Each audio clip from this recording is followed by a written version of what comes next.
continuing the discussion about non-musicians and their impact on any band that you listen to, any band that you think about, particularly those with any longevity. There were just always crucial people in the career of any artist that provide support along that journey. And in this case, this is Tom Dowd right in the center, the producer, their go-to producer for everything that they did that was super successful and made it, with the exception of Brothers and Sisters, actually. But Dowd produced for Atlantic Records. Allman Brothers, Capricorn Records was a subsidiary of Atlantic Records. In fact, Phil Walden was in partnership with Jerry Wexler of Atlantic in Capricorn Records. So this is how this is how Tom Dowd got into the mix with the Allman Brothers. Dowd's got a fascinating backstory. He was worked on the Manhattan Project during World War II, to develop the atomic bomb. He became, for a long time, he was an engineer at Atlantic Records there in New York City. Just was known for having super good ears, and that's the important part for the Allman Brothers I'm going to talk about in just a second. But was on the boards for Ray Charles records that were recorded at Atlantic. He was on behind the boards for some John Coltrane stuff, and I think the Coasters, the whole era of successful Atlantic he was a part of, and then he made the transition extremely well into rock. Dowd was not available for the Allman Brothers' first album, their self-titled album that they recorded at Atlantic in New York City.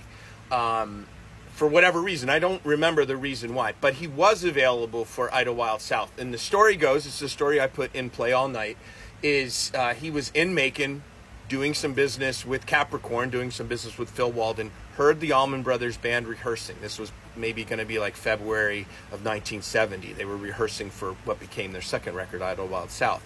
They were together probably 11 months at that point. And he stopped in his tracks. So, it's at least one of the stories that he says, "Stop right now, get them to me in Miami, they are ready." That was how well the band was going as they rolled into the recording of Idlewild South, which is what they did. They ended up going down to Criteria Studios. I'm pretty sure that's what this photo is from. That's Dickie on right above my head here, Tom Dowd in the middle, and Duane. I don't know who the other dude is. I thought for a second it might be Bobby Whitlock, who was in Delaney and Bonnie and Derek and the Dominoes, but I do not think so. I think this is from Criteria recording Idlewild South, their second record. And I'll tell you this, I wrote a book on Fillmore East as the breakthrough album and how well it represented Duane and the Allman Brothers sound, that fact that it was successful, and frankly successful in the manner that the band wanted it to be. It reached audiences the way they wanted to reach audiences. Really says why that record is important. And Idlewild South got overlooked. I mean, it did get pretty high in the charts. It hit number 38 on the Billboard 200 chart, album chart. Liz Reed did get some play. The song, it did get some play on the radio. I think Revival got a tiny bit, not a lot. But the record wasn't this breakthrough, given how exciting the band was and live. But in hindsight, you listen to it and you're like, God damn, this is a good record. And it's surprising it didn't break through. I'll always say why they didn't issue Midnight Rider as a single. Perhaps it sounded too country, but that was the single on that record for me. And they did release it later. They released it after Fillmore East comes out. One thing that happened on Idlewild South is J-Mo played percussion. I don't know if he played percussion exclusively, but he played it a lot and didn't play a lot of drums. The idea was to tame the sound down, I think, a bit, capture it on record, and get a record that would sell. I want to read a quote I came across from J-Mo talking about Dowd, and this is where I'm going to bring it into Fillmore East in just a second. But he talked about how meticulous Tom Dowd was in the studio. He would walk around in there with his little meter, and he would go around to each instrument and listen to what it sounded like. He'd go back to the center of the floor, walk around some more, and then go back to the control room. Instead of going in there and turning knobs and trying to make things sound the way he thought they should sound, He simply brought the sound that was in the studio into the control room. Nobody else did that.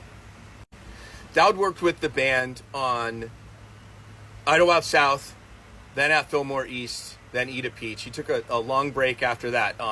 Johnny Sandlin produced both of their next two records, Brothers and Sisters and Win, Lose or Draw. Dowd was back behind the boards for 1979's Enlightened Rogues. Not for the two Arista records in 1980-81, and then in 1990 through all the way through 1994 when they reformed and started putting records out again. He was their producer on their live records as well as on their studio records. So just this super long lineage with them. Here's what was always interesting to me, and I wrote this in the book. I had one person come at me about this, like I was dissing Tom Dowd, and under no circumstance am I dissing Tom Dowd. Here's the thing about that record, At Fillmore East. Tom Dowd, was the most important record in Duane Allman's career, in the band's career. They were pretty sure they were going to break up the band if At Fillmore East wasn't successful. And Tom Dowd was there by accident. Tom Dowd was in Africa on something to do, I think, with it was called Soul to Soul, something to do with recording music in Africa with American artists, whatnot.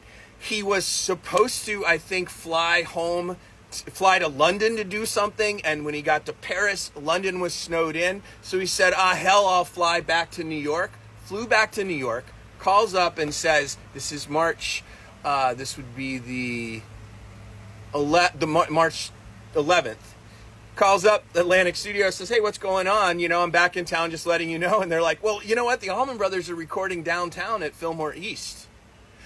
Dowd wasn't supposed to be there. Now, here's two things about that. First, I had to think about this myself. What is a producer's role on a live album, on any album, right? The producer is like an extra member of the band.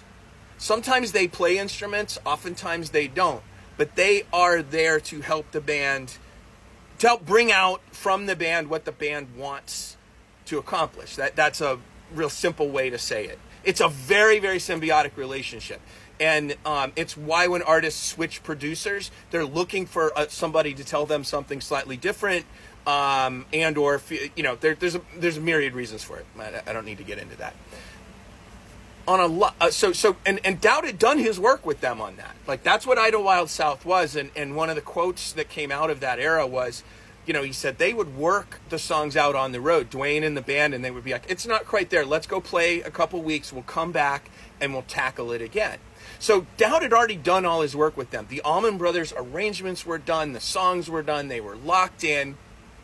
He didn't really need to be there between shows necessarily.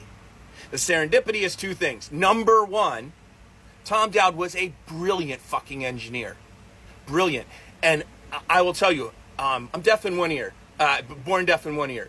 I love good sound. If I can get it focused into that good ear, and that motherfucker has the room dialed in, Fillmore East dialed in. The second thing, though, more important to me, the Allman Brothers had made the decision to bring Juicy Carter in to join them on this set.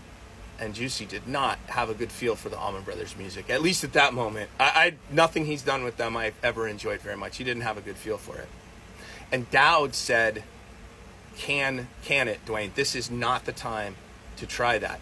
And the beauty of that for the whole thing, the beauty of that for the entire discussion is that Liz Reed that we get on At Fillmore East.